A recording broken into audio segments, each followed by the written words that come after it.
বন্ধুরা আজ ঘরোয়া পদ্ধতিতে ফ্রাইড রাইস আর ঝরঝরে চিলি চিকেন বানাবো। তার জন্য এখানে চাল ভিজিয়ে রেখেছি, এটা ফ্রাইড রাইস বানাবো। আর সবজিগুলো ভেজে নেব কড়াই সাদা তেল দিয়ে। বিনস কড়াইগুলো লবণ দিয়ে বেশ ভালো করে ভেজে নেব, নাড়াচাড়া করে ঠিক এইভাবে ভেজে নিতে হবে। এবার ভাজা হয়ে গেছে, ঢেলে নেব। কড়ার মধ্যে সাদা তেল দিয়ে গাজর আর ক্যাপসিকাম কুচি ভেজে নেব স্বাদ মতন লবণ দিয়ে, নাড়াচাড়া করে নেব। আপনাদের পছন্দ মতন সবজি আপনারা দিতে পারেন।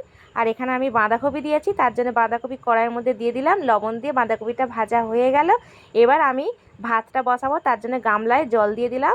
এবার ভিজানো চালটা ওই জলের মধ্যে দিয়ে দেবো। টকবক করে জলটা ফোটার পরেই তবেই এই চাল দিতে হবে। এবার খুন্তি দিয়ে নাড়াচাড়া করে নেব।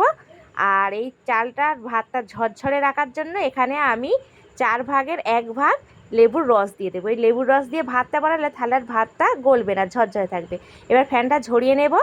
এবার ফ্রাইড রাইসটা মাখাবো। একটা বড় গামলায় ওই ঝরঝরে ভাতটা ঢেলে নিলাম, দিয়ে দিচ্ছি চিনিটা আপনাদের প্রয়োজন মতন দেবেন। এবার ভাজা সবজি আর কাজু কিশমিশ এলাচ লবঙ্গ সব ওর মধ্যে দিয়ে দিচ্ছি।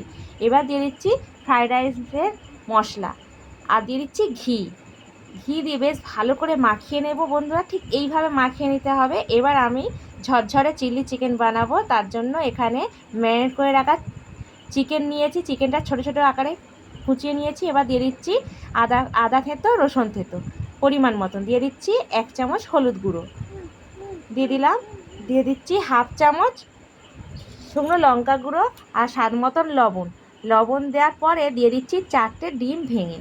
আর বন্ধুরা এতে যত ডিম দেবেন খেতে ততটাই ভালো লাগবে। আমি এখানে 4টে দিয়েছি, আপনারা চাইলে 5টা দিতে পারেন। দিয়ে দিচ্ছি 1 চামচ বেসনটা দেওয়ার পরে একটু মাখিয়ে নেব, তারপরে দিয়ে দেব কর্নফ্লাওয়ার। আর আপনাদের বাড়িতে যদি কর্নফ্লাওয়ার না থাকে তাহলে এখানে অ্যারোডও ব্যবহার করতে পারেন। কর্নফ্লাওয়ার দিয়ে দিলাম 1 চামচ। সব কিছু বেশ ভালো করে ম্যারিনেট করে কিছুক্ষণ ঢাকা দিয়ে রেখে দিতে হবে। এবার দিয়ে দিচ্ছি কড়াই পরিমাণ মতন একটু তেল দিচ্ছি, মানে বেশ খানিকক্ষণ সাদা তেল দিতে হবে অনেকটাই। এবার দিয়ে দিচ্ছি ক্যাপসিকাম কুচি আধখানা নিয়েছি, এটা বেশ তেলের মধ্যে ভালো করে ভেজে নিলাম। তারপরে নিয়ে দিলাম ম্যারিনেট করে রাখা চিকেনটা কিন্তু এই তেলের মধ্যেই ভাজা হয়ে যাবে, একটু বেশি পরিমাণে তেলটা দিতে হবে। দেখুন বন্ধুরা ভেজে কি সুন্দর ঝরঝরে লাগছে। এবার দিয়ে দিচ্ছি টমেটোর সস, পরিমাণে একটু বেশি দিতে হবে। টমেটোর সসটা দিলে তবেই চিলি চিকেনের টেস্টটা আসবে। টমেটো সস দেওয়ার পরে বেশ ভালো করে নাড়াচাড়া করে রেডি হয়ে গেল ঝরঝরে চিলি চিকেন। আপনারা এই ভিডিওটা দেখার পরে অবশ্যই এইভাবে বানিয়ে খাবেন। এবার পরিবেশন করব। দুপুরের লাঞ্চটা বাড়ির সবাই মিলে খাবো, তার জন্য এখানে সবাই বসে পড়েছি।